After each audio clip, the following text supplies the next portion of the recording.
اور آپ علیہ الصلاۃ والسلام کا امت کے مختلف طبقوں پر گزر ہوا۔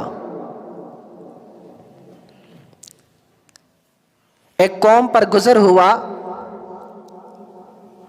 اس قوم کے جو ناخن تھے وہ ناخن تانبے کے تھے، اور وہ ان ناخنوں سے اپنے سینے کو اور چہرے کو چھیل رہے تھے۔ ایک قوم پر گزر ہوا، اس قوم کے ناخن تانبے کے تھے اور وہ ان ناخنوں سے اپنے چہرے اور سینے کو چھیل رہے تھے اور خون بہہ رہا ہے۔ حضرت جبرائیل علیہ السلام سے پوچھا کہ جبرائیل، یہ کون لوگ ہیں؟ یا رسول اللہ، آپ کی امت کے وہ لوگ ہیں جو اپنے مسلمان بھائیوں کا گوشت کھایا کرتے تھے دنیا میں۔ آپ کی امت کے وہ لوگ ہیں جو مسلمانوں کی دنیا میں غیبت کیا کرتے تھے۔ آج اللہ ہمارے حال پر رحم فرمائے، ہماری مجلسیں وہ غیبتوں سے پاک ہی نہیں ہیں۔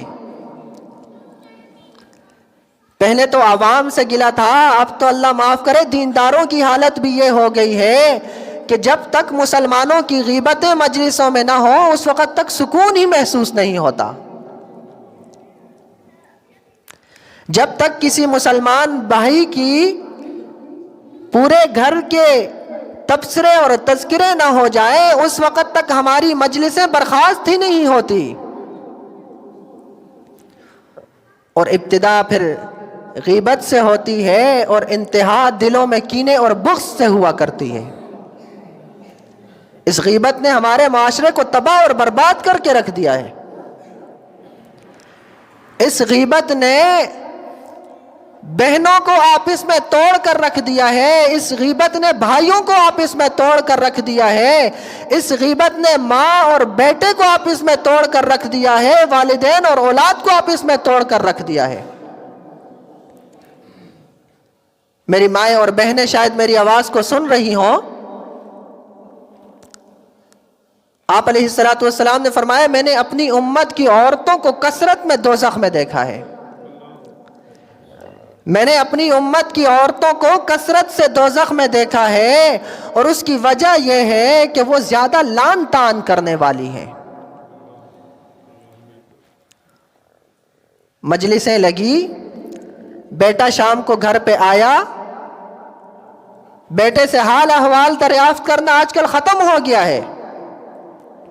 سب سے پہلے بہو کی شکایتیں ہوتی ہیں کہ آج تو بہو نے پورا دن یہ کیا ہے، یہ کیا ہے، یہ کیا ہے۔ تھوڑی دیر گزرتی ہے، بیٹا طیش میں ہے، بہو کی بھی پٹائی ہو رہی ہے، اور پھر اگلے دن نتیجہ یہ نکلتا ہے کہ جو بنا ہوا گھر تھا وہ سارا اجڑ کر رہ جاتا ہے۔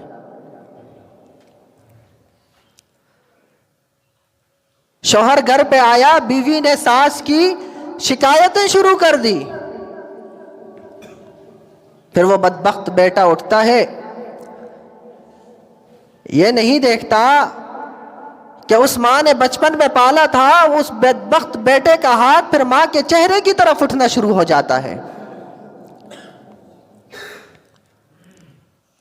باپ بیٹے کے ساتھ بیٹھا، بجائے بیٹے کو نصیحت کرنے کے، بیٹے کو کوئی دینی بات بتانے کے، کوئی خیر کا رستہ بتانے کے، بیٹے کو یہ سکھایا جا رہا ہے کہ بیوی کو طلاق دو، میں تمہاری دوسری شادی کر لوں گا۔ ابتدا غیبت سے ہوئی اور انتہا یہ ہوئی کہ گھروں کے گھر آپس میں ٹوٹ کر رہ گئے۔ جن گھروں کی مثالیں دی جاتی تھی کہ بیٹے باپ کے بڑے فرما بردار ہیں، ان غیبتوں نے اولاد کو والدین کا نافرمان کر دیا۔ جن دوستوں اور بھائیوں کی تعریف کی جاتی تھی کہ اگر بھائی اور دوست ہو تو فلاں کی طرح، ان غیبتوں نے اس معاشرے کی ان محبتوں کو توڑ پھوڑ کر رکھ دیا۔ کہیں مجلس لگتی ہے، اللہ معاف کرے، جب تک کسی کی ماں بہن بیٹی کے تبصرے نہ ہوں ہماری مجلسیں برخاست نہیں ہوتی۔ جب تک کسی ماں بہن بیٹی کی عزت پر بات نہ کر دیں، ہمارے دل کو سکون محسوس نہیں ہوتا.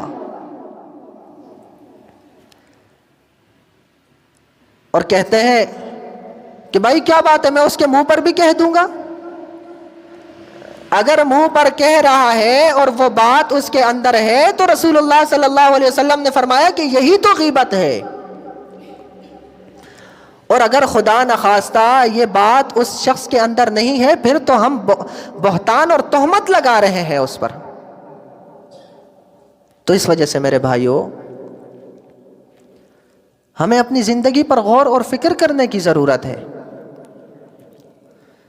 ہماری دکانیں، ہمارے کاروبار کی جگہوں پر برکتیں کیسے آئیں گی کہ اس پر گناہ کا کام ہو رہا ہے، اور ایسے گناہ کا کام ہو رہا ہے کہ جس کا بتایا جا رہا ہے الغیبت اشد من الزنا، کہ غیبت تو زنا سے بھی بدتر ہے. اس دکان سے ہم کیسے برکت کی امید رکھیں؟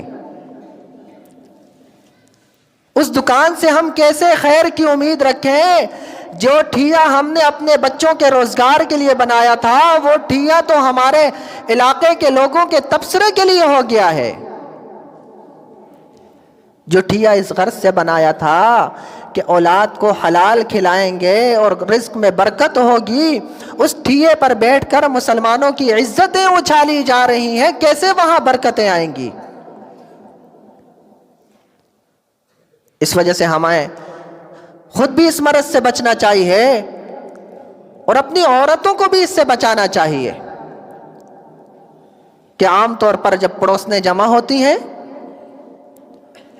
تو ان کی مجلس میں اکثر طور پر جو مشاہدہ ہے وہ غیبت ہوا کرتی ہے.